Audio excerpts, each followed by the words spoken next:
You see me out there, hopefully. This is season number 3, episode number 20 already. And waiting in the green room was our good friend, Mr. John the Fourth. Don't make the mistake of calling him John IV. It's 1V the Fourth. So before we bring in our special guest tonight, I'm going to introduce my panel. And my first panel member tonight is Dan the Man, Leather Tan. How you doing, brother? Hey, what's going on, everybody? Happy Monday. It is Memorial Day weekend, and we are ending it with a live show tonight. Thanks for joining us, bro. Yes, and thank you to all the people that sacrificed themselves and all the Gold Star families that, went through what they went through so we can all be enjoying what we're doing right now. Exactly.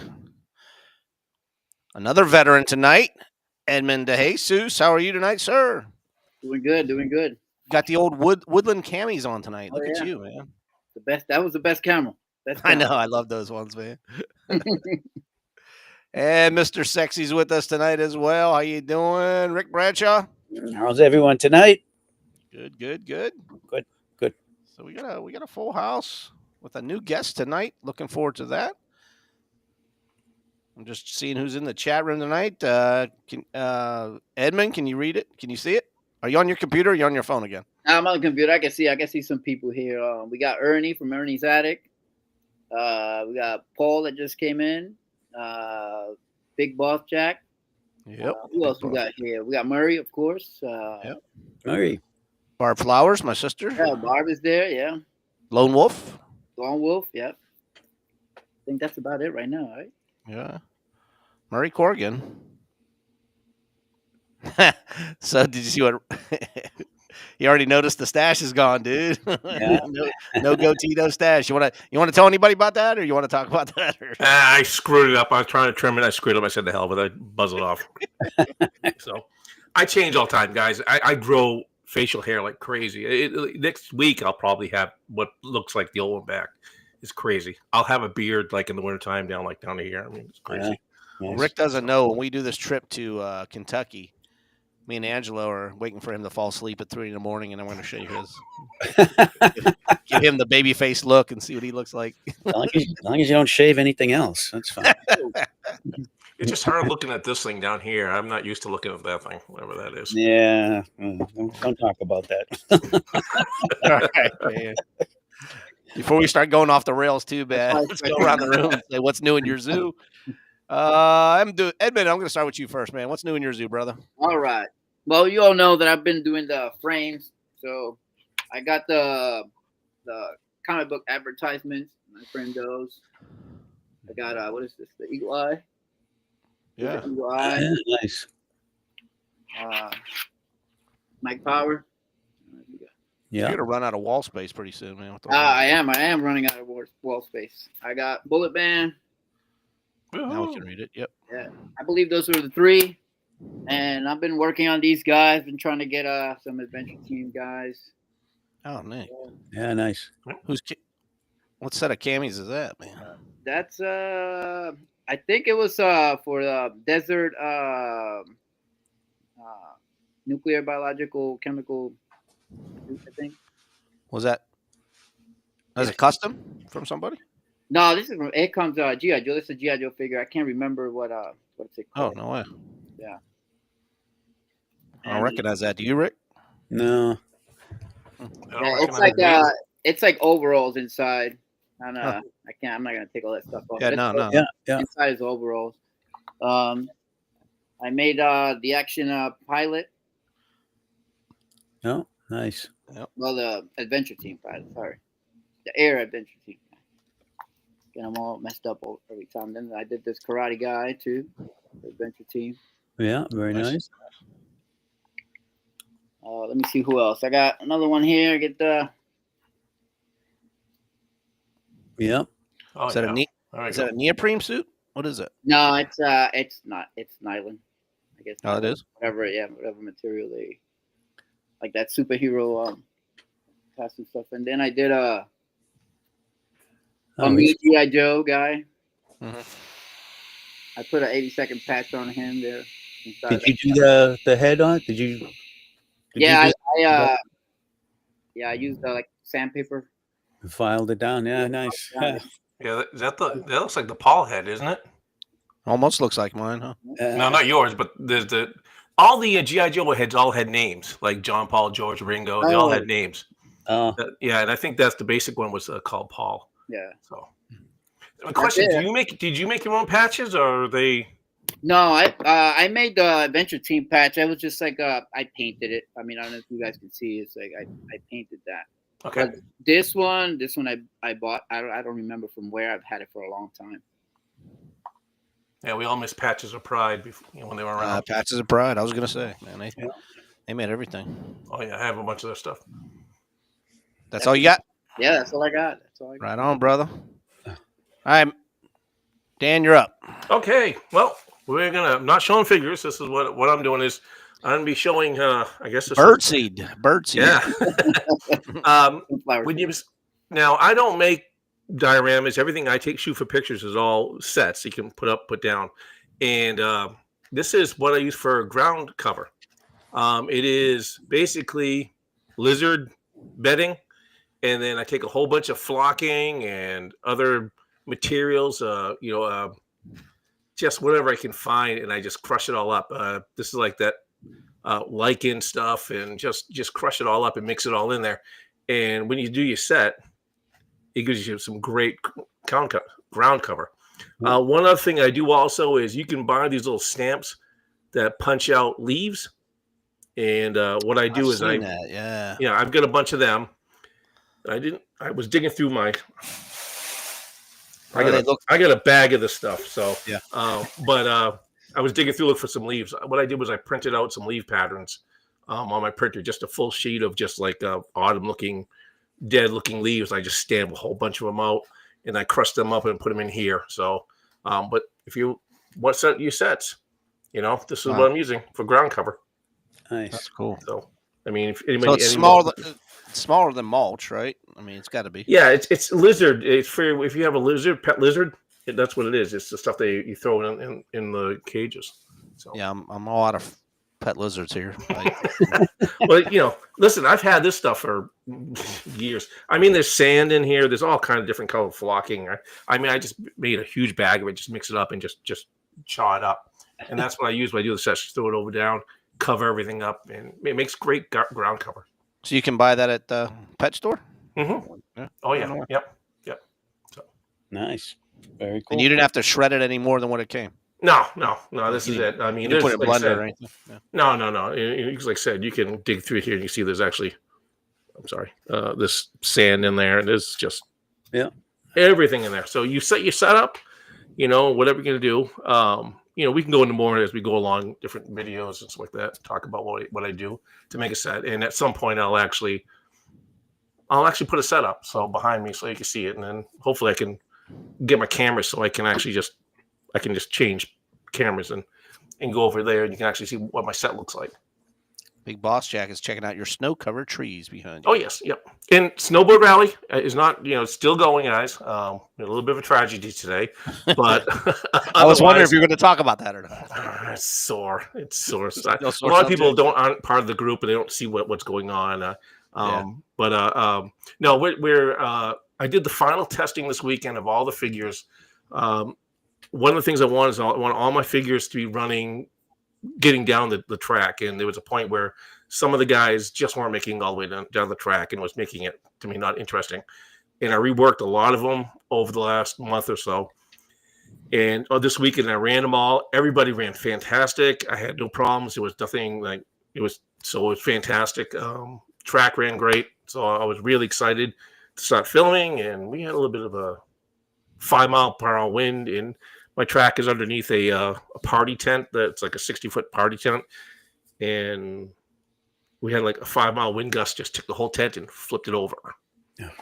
Ripped it right out of the ground and flipped it right over. And it was like, well, there goes a whole bunch of damage right there. So I'm trying to figure out how I can put it back together. Sad. It's sad. I'll be able to come with something, though. All right. I was going to say, that wasn't the first time that flipped, right? No, I mean, people, if you buy a party tent, don't buy one. They're just dangerous.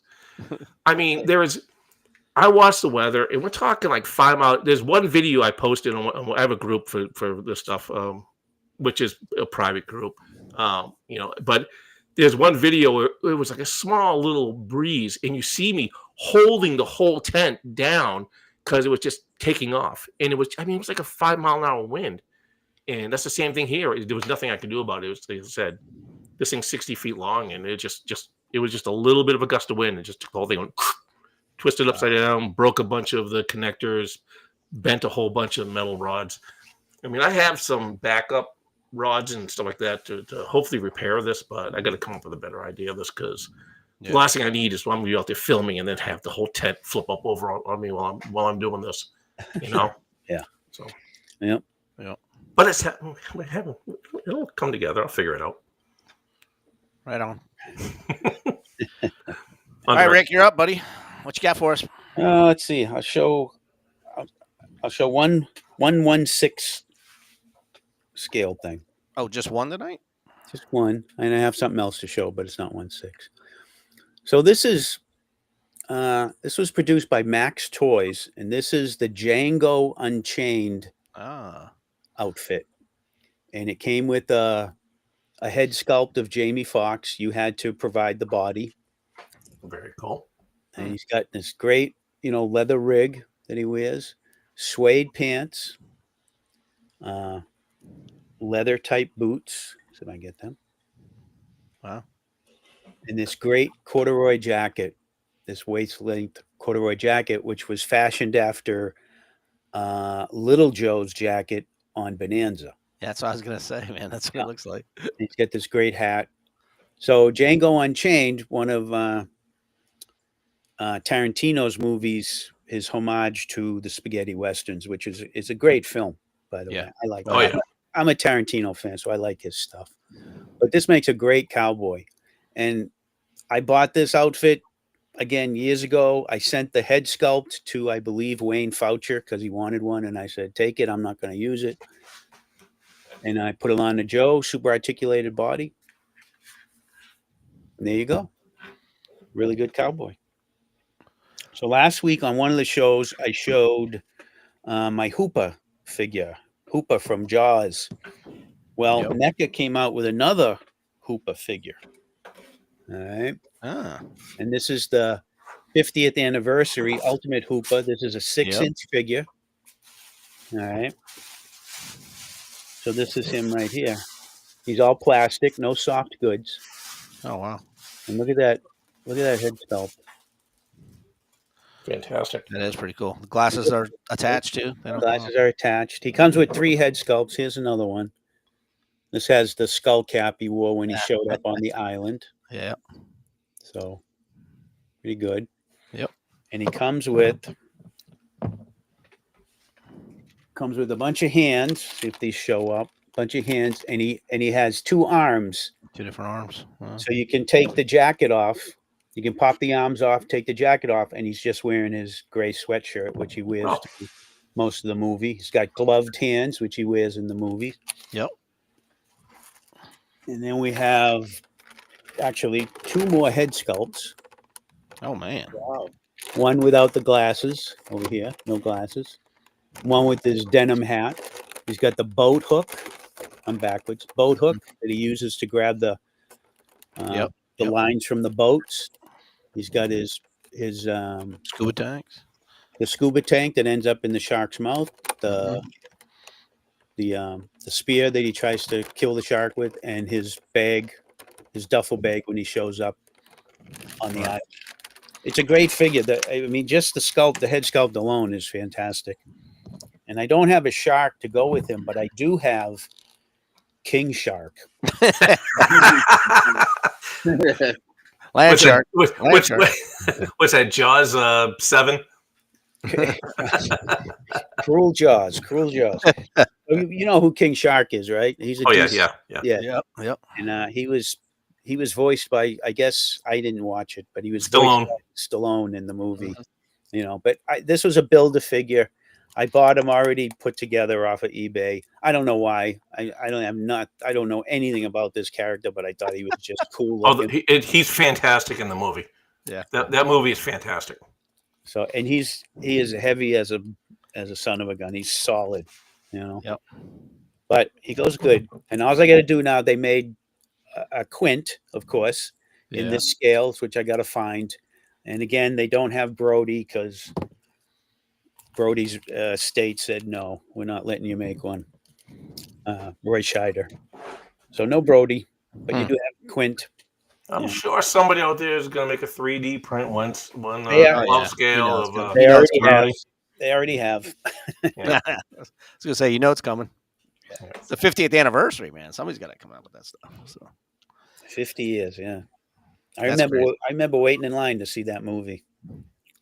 So, yeah, and I Oh, yeah, never went in the ocean again after. I was gonna say that was one of the scary ones when I was a kid, man. Yep. So, well, hey guys, I don't have anything to show except my brand new flag. I don't know if you see that. 250-year anniversary of the shot heard around the world. Rick, you should know that. You're up there in Lexington. Yeah. Lexington, Concord. So I apologize to all the my British followers, but gotta put the flag up, man. So tomorrow we're gonna have the 3D printer Luciano here from the Toy Soldier Company, or Toy Soldier Central, Toy Soldier Central. So if you're following the channel for that, make sure you're here tomorrow night. But tonight we have a special guest, and he doesn't live too far from me. I just found out tonight. This is John the Fourth. How are you tonight, sir? I'm doing good. How's everybody doing? Doing well. Good. Welcome aboard. Good. We don't have a clap button. We all have to clap for you, man. Sorry about that. That's all right. I'll live. So I saw a lot of your pictures on most of the Facebook pages. You don't have a YouTube channel, though, right? No, not yet. We're working on it. All right. Well, that's good. We got to get more people doing YouTube channels. So Yeah. keep the 1/6 scale alive here, man. So why don't you fill everybody in on how you got started with collecting 1/6 scale? Well, I guess this is my third iteration. I guess we all started as kids, right? So in the 70s, I had the Adventure Team stuff. And then in the 90s, the late 90s, early 2000s, when 21st was cranking all its stuff out, I started collecting then. I had a fairly sizable collection of figures. And I just, the company went out of business. I sort of lost interest. I ended up selling the entire collection to this little kid for next to nothing. I made his day and probably made an enemy forever of his mother. But then about 3, maybe 4 years ago, my wife, who probably regrets this to this very day, found a box of 60s vintage G.I. Joes for sale at the flea market. I told her to buy them. I ended up reselling those, I do a lot of reselling. But it kind of sparked my interest, and I bought a figure from Cotswold, and then about a couple weeks later, I bought a big pile of figures and gear and stuff at a flea market, and it just down the rabbit hole ever since. Yep. Yeah. That damn Cotswold, man, I tell you. Yeah. He's he got me started. So what's your favorite era? I probably already know, but go ahead. For those, I work in the modern era, like the 21st century toys modern era, late 90s, early 2000s, because that stuff was easy to find. There was a lot of it. It's cheap. I would find it at flea markets, and it's cheap on eBay. And I kind of wanted to take some liberties with history and geography and timelines and things, and it just seemed easier to do it in the 90s. I don't know why. So that's where I set my story. That's where all my photos are kind of take place. Yep, I've seen some of your photos. They look more modern. Mm-hmm. There's a heavy aesthetic influence from the Vietnam era and like the African Bush Wars, but all the gear and everything's supposed to be 90s or thereabout. Right on. So you got some World War II stuff behind you, but you also got some. Oh yeah. Well, the Jeeps I use I invented 2 entire countries for my photo stories.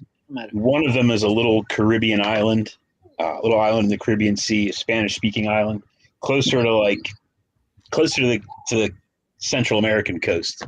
But anyway, so they've got old stuff. So yeah, I reused the World War II Jeeps are easy to find. They look great, so I use those. Yeah. What got you into the photography part of it? Almost at the same time that I got these figures, I was just bored. I was sitting on my front porch and took a couple of snaps, and I was like, wait, let me do this. Tinkered with them a little bit, reposed them, took a few more pictures, and that was it. I mean, within days, I was taking pictures. Yeah, nice. Mm-hmm. I think that's what happens with a lot of people, other than Dan. Dan, you're like a professional photographer. Oh, You started out. No. I mean, you know. But I think guys like me and Rick, and we just play around, and then it's like, hey, this looks cool, man. You know. I'm just an old timer. I go way back. That's the only thing about me. I mean, that's you know, I go back 25 plus years of doing this and figuring out what to do here. You know, I mean, it's evolved so much over the years. That's why I love streams like this and talking to the people who are talking about, because it's just, you know, it's seeing the evolution of it all. You know. Yeah. So you do photo stories. So you're doing several shots. So I have a page on Facebook, and I'll plug that before we go. But yeah, I started doing these photo stories. It's, you know, individual scenes, some text, next scene, text, next scene, text. Yeah. And that spiraled out of control completely. And now I'm like, God, I'm in like the 3rd chapter, and I'm probably on like part 6 or 7. Most of the chapters have 8 or 9 parts, and there's probably anywhere from 30 to 80 photos per part or per episode, whatever you want to call it. Oh wow! Yeah. So do you have a? I'm sorry. Go ahead. I said there's a question from the chat room. Wants to know if that's a VW bug behind you, man. Oh yeah, that's the New Bright RC 1/6 scale VW. I found most of my stuff I get at flea markets. It was broken, so it was like $10. Well, yeah, I'll show you. It's nice. Eben, you're back in, man. If it's what you want. I mean, it's freaking massive. Oh damn, man, that is cool. big. That's awesome. Yeah, and it's got a full interior. Nice. Yeah, I mean, it's. I was afraid to use it because of the time frame I want to, you know, set my story in, but they actually released them in the mid to late 90s. So yeah, it's a brand new one. Nice. Cool. The question I had was your story. Are you following one lead character as you go along? You know, can you give us a little bit of a breakdown? Sure. Of your story and. Sure. The idea is that it's a small team of. It started out as a small team of about. I think maybe I had about 5 figures to start with, and they're just sort of a clandestine, deniable force the U.S. government can send out and do whatever it needs to be done. And now at this point, I have probably 12 guys at least in the team, with a couple of staff people. They're all identified, named characters. There's bios for them. And then there's probably another 24 ancillary characters that are appearing here and there. Some of them named, some of them not. And most of them are, it's a mix, the usual mix: Dragon, G.I. Joe superposable figures. What's the other one? BBI or no? No, I think I have a couple. 21st century and Power team guys. Power team. Lots of power team. Yeah. I don't use a lot of 21st century guys. I don't know. They're not as posable as they can be, and the head sculpts can be problematic sometimes. They look weird. Yeah. Yeah, there's a few of them out there that are just tiny. There's a few that are just really tiny. Yeah, they almost look 1/12 scale. Yeah, the heads are way too small. A lot of the villain series is really bad about that. They're all like, their heads are ridiculous. Yeah, but I love them. I have all the villain guys. So it's great stuff. Yeah, I mean, I'm a huge fan of the company. You're right about it. Yeah, Matilda and Jackie were just terrifying. But So John, 2 questions for you. Yeah. Inside photos or outside photos? Both. Okay. I have it's over there. You can't see it. There's a pool. I have a pool table, and that's an entire interior studio. I set up interiors in there. Then on my back porch, there's a hangar set up. And in the middle of my backyard is another hangar set up. So yeah, it's both, depending on the weather. When in the wintertime, I do a lot of interior stuff. And when you're outside, do people look at you like you're crazy? They just avoid you, or yeah. Okay. I did a photo session 2 years ago down at the river where I had 2 1/6 scale little birds suspended in the air, Oh shit! out in the water, guys all over the place. And people were just like, "What's going on?" Smoke going, Oh, But I mean, most people are it's pretty. I think it's either one extreme or the other. Either they totally avoid you because they think you're weird, or they're like, "Oh wow, that's so cool. Let me check it out." It's either, yeah, you get a lot of that. Yeah. So now, all right, you're writing your story. So, so are you pre-writing this? I mean, are you planning? How are you planning out your stories? So initially, I was just taking photos, and I had to write something around the photos I took, like the first handful. Since then, I have a badly overactive imagination, so it took no time for the world building to start in my head, And yes, I just finished sketching out some scenes earlier. I get ahead of myself sometimes. I'll be taking photos that I then need to invent a reason to use, but I don't mind doing that. But there is a story outline that we're following. Yeah. Okay. Yeah, because like when I was doing a lot of mine, I hand drew because I can't draw, so everything was stick figures. But it was saying, I wish I could. It's probably later on. I could probably show you. It's terrible looking. People probably freak out when they saw it. Oh yeah. But I block it out, but I write down like, I have this head and I put like the initials of the character would be and where the head was, and then the bottom I'd write down where the scene was, and because I don't have permanent sets. So what I do is I shoot I'd find all those scenes that were taken that set, and I would set them all up, and I'd shoot all those pictures that were going to be in that one set, and then I could take it down and put the next set up and do that. Yeah, pretty much the same thing. Yep. Yeah. No. I do that. I do the same thing as he does, where I take like a bunch of pictures too. Not even like because I'm starting to build stories now. I mean, I've done it before, but I just kind of stopped, and then I'm starting again. So I take a bunch of different pictures in one setting, and then from there, like the story develops from there. Like, yeah, that happens too. Oh yeah, that's what I do often. Hey, I was gonna ask about the remember we were talking about the accuracy of the soldiers, how you pose them. Yeah. Like that. How did that? Were you watching people, or what's the deal there? Well, I mean, so when posing figures, I don't know. It's just sort of I think a lot about it, like what I want to convey with that motion or what I want him to be doing. I think a lot about it. I spend a lot of time tinkering with the guy. I also look at a lot of photographs. What you're talking about are those paratroopers suiting up in that hangar. I mean, I must have seen 1,000 photographs of the guys prepping for D-Day, suiting up, and I'm sure we've seen all that stuff. So, and pictures of modern paratroopers getting their gear on, and you always see them hunching over and adjusting their straps and shit. So I mean, I just aped what I saw, and that's all I really do. I just ape what I've seen, and I collect a lot of military stuff, so I know what the gear's supposed to look like generally. I was gonna say you're prior military, so you probably know a little bit. That doesn't, yeah, and I was active during the same period I'm portraying in a sense, so it's easier. Yeah, sure. Yeah. What's your biggest vehicle? I know people were talking last week about how trying to sell off their big stuff because they're running out of space. You got some big stuff besides those little birds? Well, I mean, the big boat is outside. I have a speedboat it's an RC speedboat.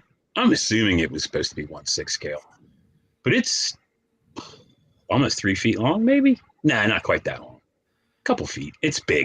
I saw some pictures that you had to ask somebody to borrow their truck to bring a.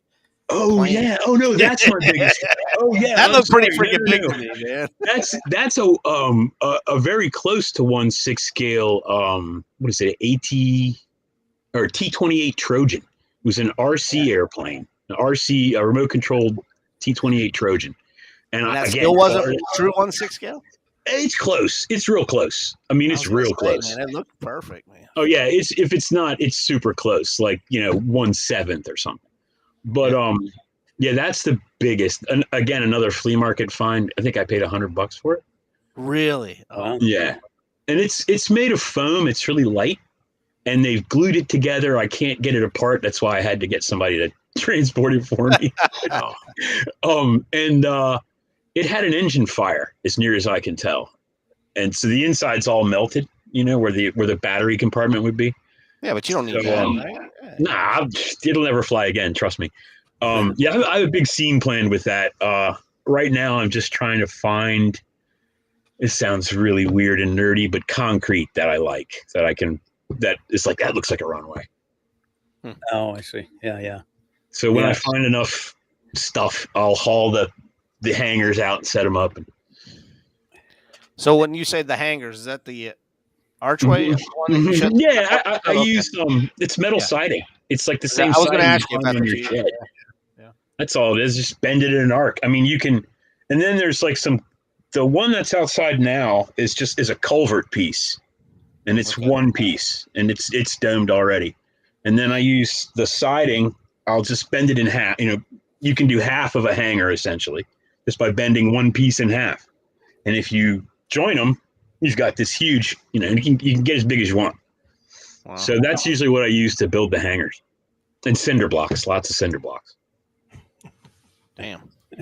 Mm-hmm. Rick, you coming up with some ideas or what? Were you just? Oh no. Your backyard isn't big enough for this, or what? No, I keep it simple. No, I used to try to do kind of stuff like that, but now it's one figure, maybe two, and we just go out to the woods and that's it. Right. I mean, I do a lot of that too. So.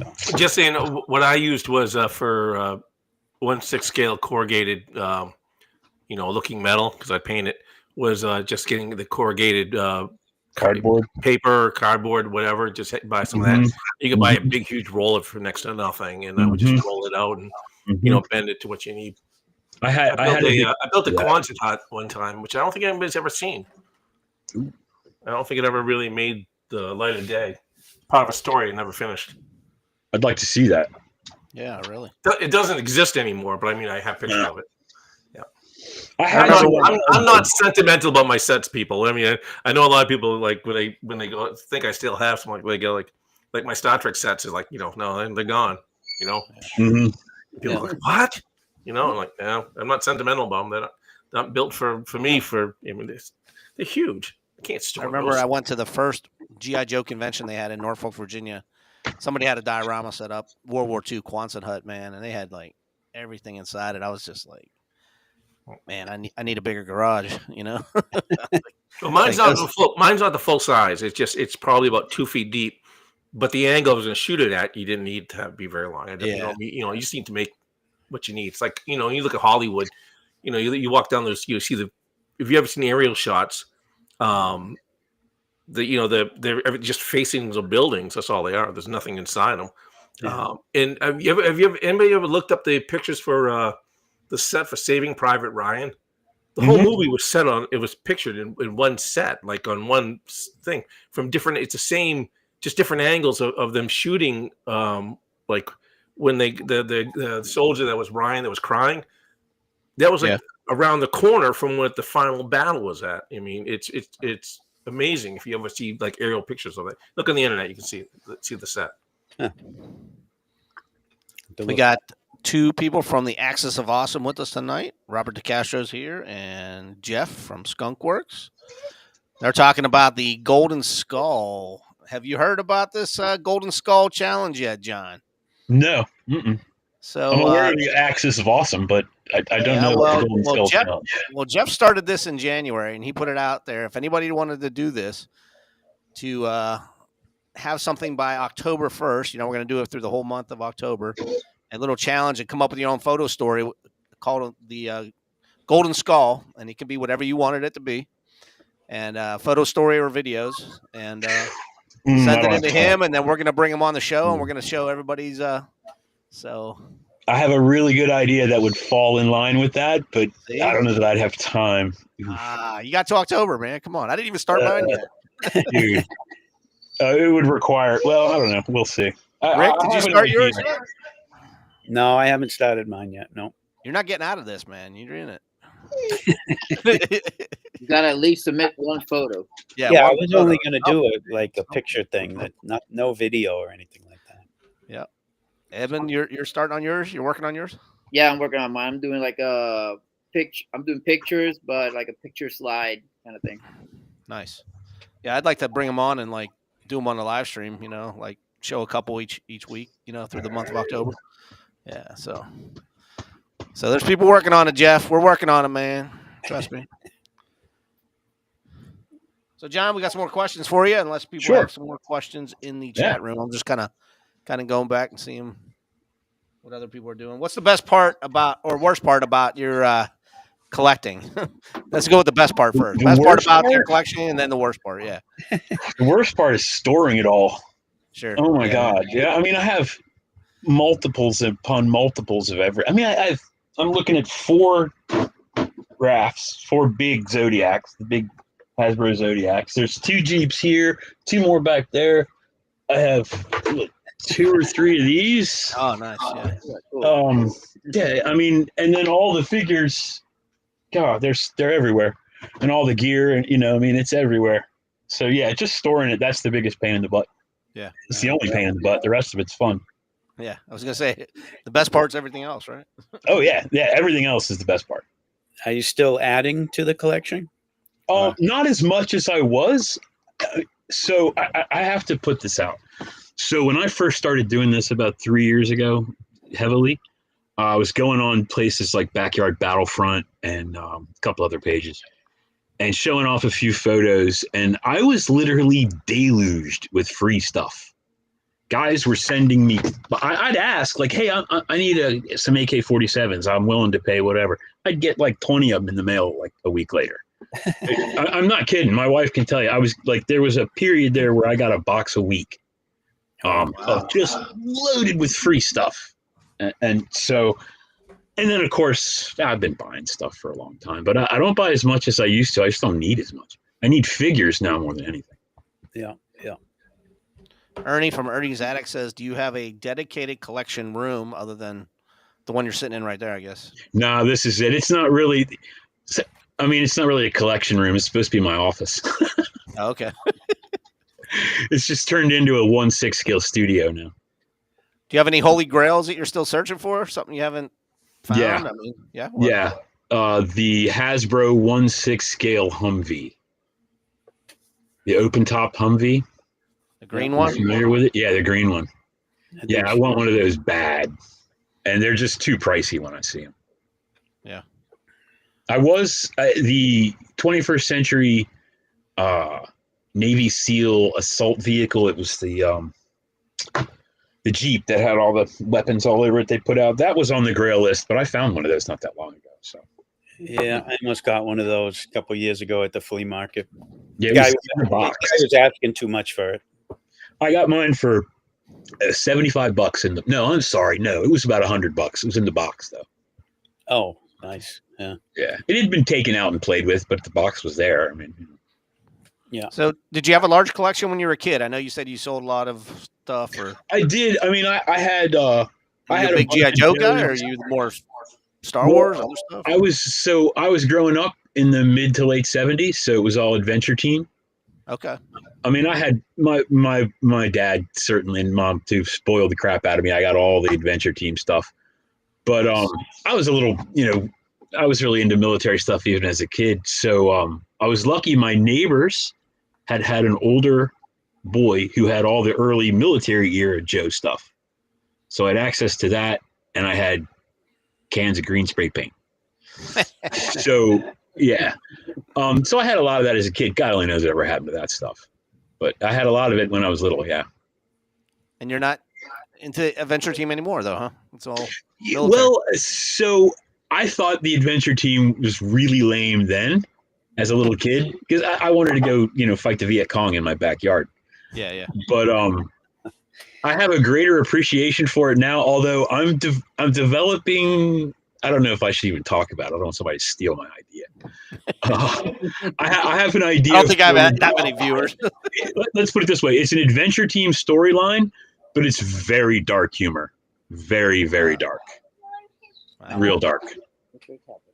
I basically want to redo some of the classic adventure team missions, but with a whole new take on it. Go for it. Take on it. Yeah. It's still bouncing around in my head. I don't know if it'll ever happen, but yeah. What was your number one toy growing up? I mean, did you have a favorite? G.I. Joe by far. Oh, okay. Oh, by far. And whatever stick looked closest to a gun. Playing in the woods, man. Hell yeah. Oh yeah. All the time. All the time. Ask away, guys. Oh, sorry, Edmund. What else you got? Good. You're back in, Edmund. Sorry. No, you're good. You're good. Thanks. Actually, yeah. Go, man. So, what is the goal with the pictures? I mean, ultimately, I'd like to do two things. One, move into doing some video stuff. And then the other thing I'd like to do is eventually put out a graphic novel, essentially using my photographs as the basis for it. Yeah, I've printed up one prototype. I liked it. So we'll see. We'll see. Nice. Angelo's kind of does the same thing, man. He should go the graphic novel route, just like you. Yeah. Some stuff, man. Yeah, that's my goal for Carl when I get working on Carl again. I want to redo Carl altogether and have the and do it as a graphic novel. Mm-hmm. Yeah. Well, I'm a frustrated filmmaker and artist. Stick figures are almost beyond me. So this is the only way I'm going to be able to do it. That's why I keep looking around, guys. I'm looking for my my binders what I did with them. They're still kicking around here, so I can kind of give you a glimpse of what I did. I think people, when people get into this hobby, one of the big things for me is how simple it can be to do this, and you really don't have to overthink. Because I think when you go into it, you can really overthink what you're trying to do, and you don't need to have a. I keep doing that. You don't need to have a setup like this to shoot the pictures. I mean, everybody's doing. No, you really don't. Cell phones are so fantastic nowadays. Everything I do is on a cell phone. All my photographs are on a cell phone. And I keep referring to there's the great book which I've said this to multiple conversation people, is just How to Draw Comics the Marvel Way. Find those books, and that is when you set your figures, how you want to do your figures. There's a great way of, you don't have to draw that, but look at how they pose things in the way, their philosophy. It's a great way of setting up your figures when you do these things. The tools are out there. You don't have to look for just action figures. There's so many other tools out there that how they shoot movies. Look for the behind the scenes. If you buy a DVD or you get a DVD of a movie, go look at the behind the scenes part of it. Look at how they do things. It all translates into our shots. Mm-hmm. Yeah, I have there's a number of TV shows that I draw inspiration from sometimes. Old ones though, they're all like 60s. Oh yeah. Especially a lot of the 60s spy, British spy TV they were shows. so good at that because they were on a shoestring budget. Right, The story was so important. Nowadays, it's all, you just have to have great CGI and whatever to make it interesting. We all, I don't know if you guys love Star Trek, but I love the original Star Trek. Love it. I love it. I was watching it before it came on. But it's cardboard sets, and it was on a shoestring budget, and it was so good and entertaining. I didn't care that nothing was labeled. All the buttons weren't labeled, and they were just randomly pushing buttons, and things were blinking. And hey, can I ask you guys a question? Yeah. Sure. So I've been struggling with this thing recently. So I'm really into the fact that everything I do is essentially a practical effect. Everything's built or found or made. Everything's physical. But I've been toying with the idea of using the computer to enhance some of the photographs a little bit, muzzle flashes for the weapons, maybe changing the skyline and a few. I mean, how do you guys feel about that? Are you purists, or do you guys use graphics at all? Rick, I don't because I don't know how to use that shit. So. I don't either. When I take a picture, it's what it is, and it goes up. Man, I don't know. What about you, Edmund? I do. I use an app to enhance the picture. That's about it. And yeah, I like what Dan was talking about Star Trek. As you like, if you look at my pictures, I do use like paper, that brown paper, to do like the mountain backgrounds and stuff like that. I used to love Star Trek for that same reason. The same thing. I used to love those backgrounds, the original Star Trek. And yeah, I just use an app to enhance the colors and shadows and stuff like that. But that's about it. Rick has a lot of tricks. Yeah. Rick? What about you? You use all kind of stuff, don't you? I have 2 apps that I use on a regular basis, and it's mostly just to enhance the pictures, like Edmund, the colors, the shadow stuff. One of the apps has flares and overlays that you can add, which, like putting eye shine in an eye that can change a picture pretty good. I use a couple others that I can do muzzle flashes. I used to put in what you would call smoke effects, but they were clouds and they look like clouds. So now I have a smoke machine. So that's a practical effect. I'm still trying to figure out how to use it. But what I think about it is you can enhance a photo very well and add some life to it. What can happen, though, is when you learn in that process, you overdo it and you think, this looks fantastic. But the viewer is going to say, wow, that's really bright and overdone, So you try to rein that in. And lately, last couple of years, I've toned a lot of my editing down and tried to do more of it. I try to do what Dan was saying and set my shots up almost like they're a panel in a comic book or a scene from a movie, because that's every time I take a picture, I'm thinking movies. Right. Yeah, me too. So, but as far as editing goes, yeah, it's great. I think it's great. And you just got to, again, pull the reins in and go easy on it at first. Dan, Photoshop or no? I use Photoshop, but not. It's like everybody else is doing. It's to enhance. For me to go in, I go through and sometimes there's lint on the outfits. I have to go in. I'll use Photoshop, take that stuff out. Yep. I will do things like muzzle flashes. I design my own in Photoshop and do that. Trying to avoid any kind of copyright stuff or people getting flipping out over that. It's mostly for, as I said, to enhance the colors. Because if I shoot with my camera, you shoot the picture in RAW and you can put it into Photoshop and really manipulate the colors and such in Photoshop. So, but I really like Rick and Edmund. It's really about trying to I want the real shot. I try not to have it too heavy. Photoshop or those kind of graphics. But as I say that, I don't want people to think that there's a right way or wrong way. It's what you're trying to convey to your audience, what you want to do. Because if you want, we see people do great Photoshop. We had a gentleman on recently that was he uses Photoshop to I know who you're talking about. merge to merge different scales. Yeah. And it was like, we're awesome. So I mean, this is what he's trying to. So I'm not trying to say there's a right or wrong way of doing things. Yeah. It's just that what you need to do to convey what you want to do. It's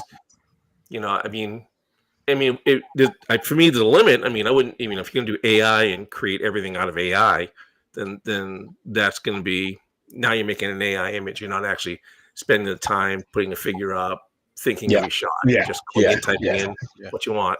But definitely, you can. I use Photoshop. I'm not that good at it, but especially if you're doing military stuff. if the's going to be guns firing and stuff like that. Yeah, that's probably what I'll use it for exclusively is flashes. I make my own smoke effects, just smoke bombs. Dry ice and stuff like that. Yeah, that's no problem. And then, there are times when I have to, in order to get a shot, I'm shooting at such odd angles that, the sky and the skyline can become a problem. Yeah. And I lose a lot of shots because there's a freaking tree or there's a telephone pole, and I've considered almost making a portable green screen and eliminating the background altogether and just putting something else in there. I mean, not in every shot, but one of the apps I use is called Snapseed. It's a free app you can download, and it has what they call a healing function. And it can do what Dan said. If there's a lint on the guy's jacket there, you can erase it. You can erase that telephone pole in the back. And the Snapseed is very primitive, so you got to play around with it to get it to work right. But you can save your photos by doing it, and probably save yourself a lot of heartache. Yeah. I'm dying to get some mountains in the background somehow, and so that's the only way I think of doing it. That's what I use as well. I use Snapseed as well. That's all I use. Yeah, changing the background, you'd have to. That's a little advanced Photoshop. Yeah. I try when I'm out there. I'm trying to get my background to look in perspective with. Sure. So it's the latest version of. I was going to say the latest version of Photoshop offers a lot of options like that of putting scenes in and working with that. But then you're going at that point, a lot of it I think is AI for that. Yeah. And I don't know the rules about that. If you're going in there, if they actually at that point own your picture, I don't know what the deal is on that. I wouldn't know. I've tinkered with some AI generated stuff, and it's cool. It's really cool, but. Yeah, I mean, at a certain point, I think in the future we may be able to just take a 3D scan of our figures and then just make a whole movie from that one 3D scan, of the figure, completely posable, completely animated, which would be cool, but it'll kill a lot of this. If you watch any from Robert DeCastro, he just posted here, use your big screen TV as a backdrop. That's what he does in most of his. And man, it looks legit, dude. You just get a picture up there of a background and then put all your figures in front of it. Just trying to work out the logistics of putting my big screen TV outside. Yeah. Yeah, if you want the natural light, that's gonna be a problem. But then now Murray may have to chime in with if I remember correctly, when Todd and Dave were doing Aesop, I believe they were doing some rear projection on some of their backgrounds. If I remember correctly, they had some background shots like that. If Murray can chime in, he may have seen something like that. But I think they were doing some rear projection. They put a sheet up and they were projecting an image up on it, and it was coming through. That's a cool idea. Hey, do you have any regrets with your collecting? Anything you wish you didn't buy or spend money on? Or hell no. Okay. No. Nah, I mean, there's things I wish. Let's see. There's a few things I wish I had bought when I had the chance and didn't. Yeah. But that's about it. I mean, and usually if I see something, I'll grab it. Yeah. If I need it, I'll get it one way or the other. Is there anything out there that you wish a dealer or a Hasbro or somebody would make that hasn't been made yet that you're looking for? Or? Yeah. Let's see. Well, no, because everything I'd really want, some 3D printer can, if you have enough money, I guess I could get. Yeah. I'd love to have a big, 3/4 ton truck. That'd be great. Oh yeah. Or even a decent 1/6 scale pickup truck of any variety. Not some mud truck, just a simple pickup truck would be great. Yeah. Do you ever look at those RC shells? Yeah, most of them are just I haven't seen one yet that just looks like a common truck. Most of them are done up to, pretty extravagant lengths. Yeah. Yeah. Mm-hmm. Yeah. Yeah, most of them are all like turned into sand buggies or something like that. You know, what do you call them? Oh, I know. No one's done a decent Rhodesian brushstroke camouflage pattern in 1/6. That's something I'd like to see. Not It's a even little esoteric, but Ernie, 20th century had some good Rhodesian stuff. No, no, that's the I use a ton of it. Hang on. Ernie wants to know where we can see some of your pictures. So why don't It's you, close, but it's not quite Rhodesian brushstroke. It's close. yeah, okay. But it's too tan. All my photographs are on Facebook. It's a public group, anybody can join. It's Joint Operations Executive, 3 words, all caps. Joint Operations Executive. It's actually an acronym for Joe. But and then I'm also on Instagram. It's JDW11B. JDW11B.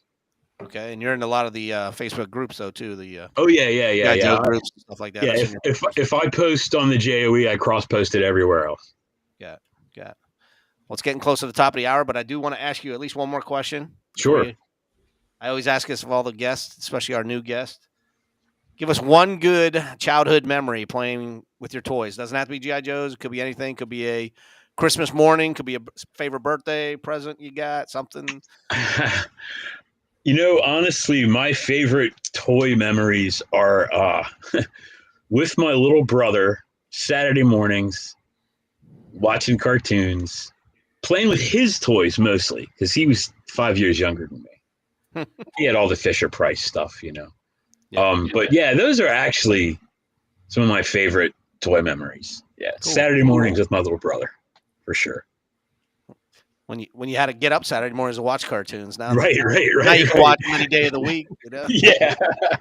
Kids these days don't know what it's like, man. That's right. Oh yeah, Murray. If you want some patterns, Jeff's mom sews everything. So Yeah. Jeff Shear's mom will make you something if you're looking for it. Well, Great work. There you go. yeah, I think I've seen some of that. Yeah. He's good. So, any other questions from the panel before we say goodnight? No, it was great. Yeah, it was Dude, interesting. That was Thanks very for having cool. me, guys. I've really enjoyed it. It's been a lot of fun. Nice. Oh yeah, Spoonflower. That's where he gets his pattern. Oh from. yeah, Spoonflower. Yeah, so I'm not trying to be too picky, but their repeats are too small. The pattern repeats itself too frequently, in other words. Gotcha. Okay. All right. Well, hey, John, I want to thank you for your time. You're welcome to come back as a panel member now that you've been a special guest. Dude, I'd love to anytime, man. Just shoot me an invite. Yep. Any Monday, man. We could always get rid of Rick or Cool. Dan. Dan's kind of a newbie. Dan right now is standing in for Stacy. So when Stacy gets back off of his con leave, Dan might get knocked down to third or fourth position. Moondoggy here, he's kind of babysitting kids on Tuesday nights, Monday nights. Sometimes he can't always be here. So, but we have room for 6 people, man. So, dude, I'm always down. Sure, just shoot. Let me know. Right on. So, again, thanks for your time. Don't forget tomorrow is TST Toy Soldier Tuesday at 8:00. We have a special guest on that does 3D printing. But until then, we'll see you next week, John. Take care, everybody. In the chat room. Have a great week, John. See you guys.